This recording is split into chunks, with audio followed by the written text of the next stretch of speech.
It's the fastest accelerating scooter in the 110cc category, and I'm not comparing with electric, I'm comparing with all scooters. We very strongly believe that the future is inevitably electric.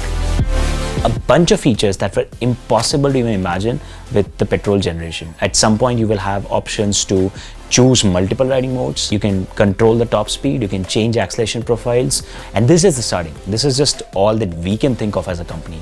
Imagine if this were to open up to independent developers at some point, what sort of an economy that can create, what sort of use cases that can create. Another very interesting innovation that we've launched with this is the scooter is connected and the interface. So replacing the typical analog dials, your speedometer and your fuel gauge, we have a 7-inch touchscreen dashboard. But more importantly, what it allows you to do, it allows the vehicle to be upgradable. Just like the product, we're actually changing the business model of two-wheelers quite significantly, starting from how customers get to know about us, which is not via dealerships, but primarily online and by our own experience centers, but also how they buy the vehicle.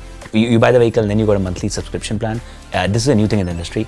Collecting the entire payment online upfront is a very different model. On this, partnering with Razorpay was a big advantage because they have the Smart Collect system, and that in particularly for tracking NEFT payments, that was really great advantage for us. It also streamlined a lot of our processes, and the sort of dashboards that Razorpay has were very powerful. The APIs are super developer friendly, super clean, and with the sort of team that Razorpay put in front, the journey became very easy to deal with because it was a super enthusiastic team.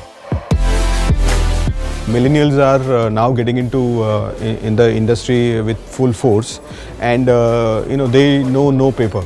We see a huge change going forward. We have started integrating with Razorpay on various initiatives, starting from registering mandate through net banking, registering mandate through UPI and eNACH.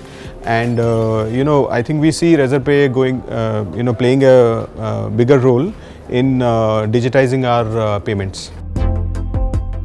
So the digital lending industry has evolved very quickly in the last 5 years. Today you have about 300 odd digital lenders. But 5 years ago when Capital Float started, we were the only ones who actually thought that digital lending would actually be a very lucrative industry to get into. Most people thought we were crazy.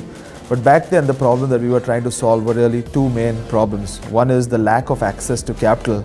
So you have about 40 to 50 million SMEs in the country today, and 80 to 90% of them really don't have access to formal credit. And the other is within consumers. India today has only about 30 million credit cards. The second problem was even for those who would get access to a loan, the experience of getting a loan was so terrible that it would take typically weeks to get a loan. And so when we started Capital Float, we said we really need to go out and solve these two problems. So to be effective in digital lending, you need to be able to solve 4 problems. One is underwriting, the second is acquisition, third is collections, and how do you really be able to collect money from customers in a manual light manner. And the fourth is payments. While we were able to solve the first 3, I think the last one was somewhere where we always struggled because we had to work with banks and traditional financial institutions to solve the payment problem.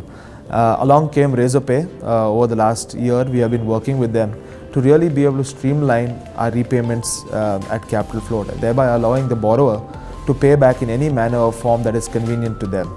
A typical example of this is today we provide loans to consumers of Amazon.